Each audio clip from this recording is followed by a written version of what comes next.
So broadly taking natural interface and building a platform and saying to our partners who build such a variety of applications, okay, take this and run with it, that's a really bigger opportunity today than it's ever been.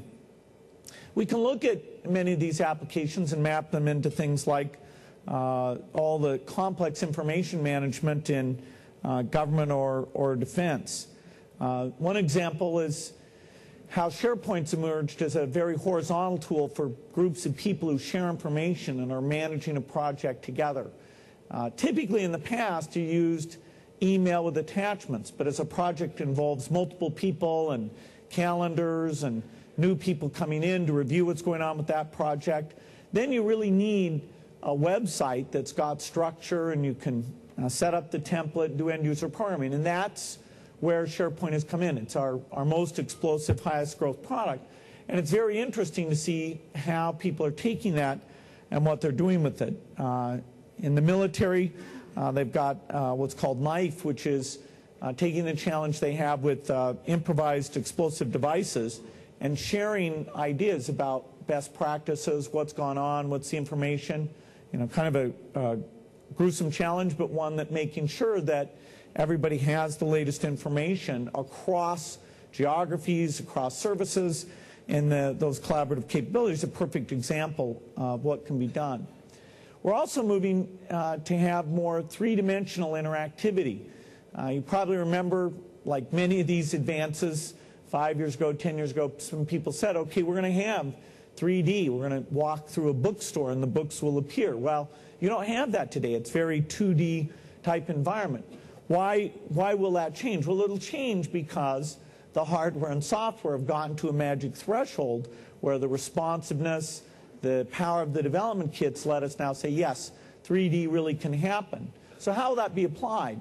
Not just in games, not just in things like Second Life, but rather you can see virtual Earth and its equivalents taking the real world and creating 3D imagery. In fact, we just released a visual simulation platform that was taken from virtual Earth and the work we've done for many decades around a game called Flight Simulator and made that a platform for 3D modeling environments.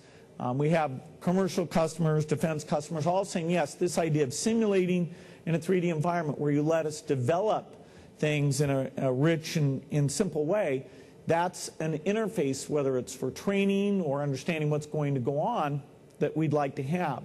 One fun way we've used that is in what we call a robotics development kit. And you've probably seen students around the world compete to build robots and do neat things. Well, a lot of those students can't afford to go out and get the hardware. And so what we actually let them do is build robots in the software and compete. And then the ones that are really good get a grant, and then they can build their hardware in the real world and see if it works as well as it did in that software environment. So it's across many types of endeavors that the software experience will change things.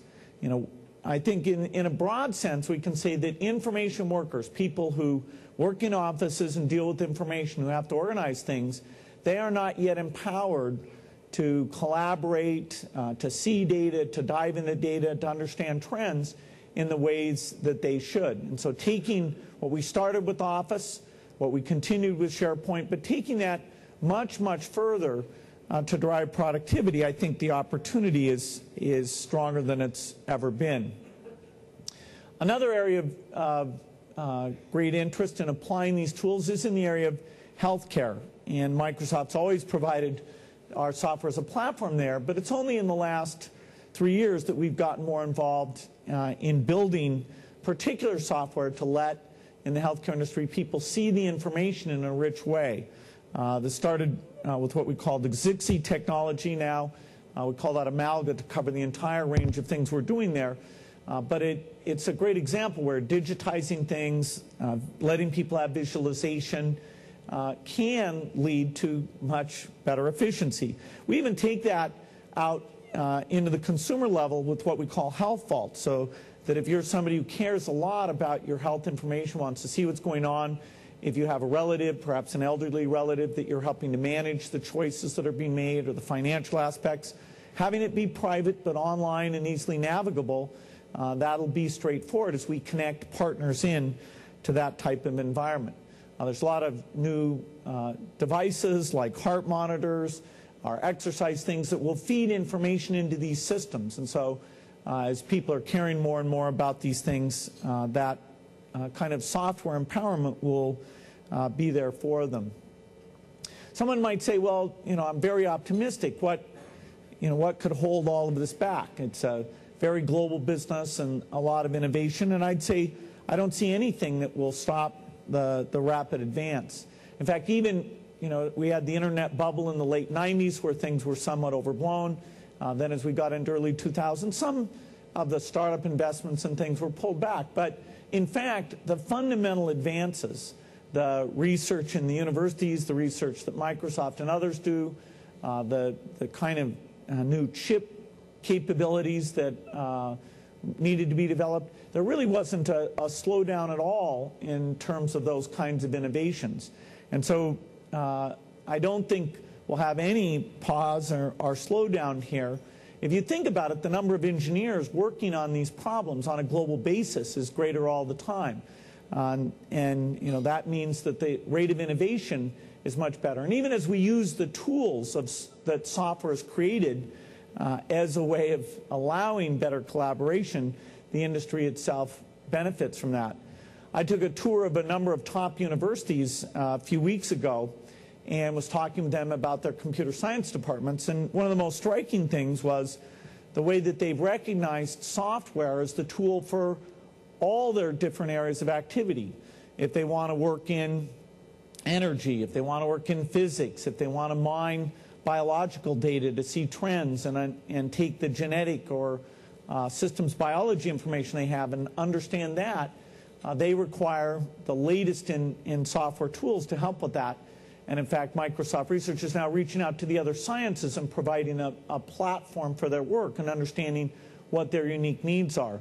One fun example of that is a piece of work that was started a number of years ago with people in astronomy, taking all the data from the different telescopes, different wavelengths, time frames, different places, and pulling that together in a single visualization platform into a database they could take research against. And it's a phenomenal example of how that science has changed, as all the sciences will change, that you need software type empowerment there.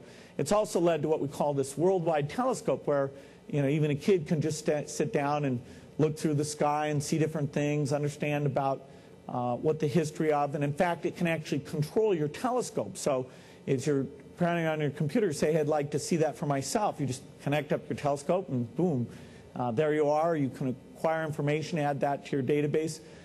So software touching all the sciences in a pretty deep way. So with these improved platforms, there'll be a huge variation in how creative governments are in applying software to their task, how creative businesses are to applying it to their task, how schools can take this and do new things.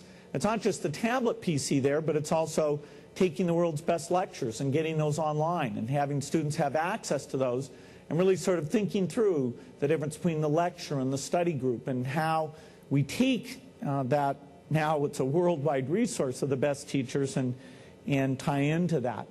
And that's the kind of exploration that Microsoft is reaching out with partners to take place.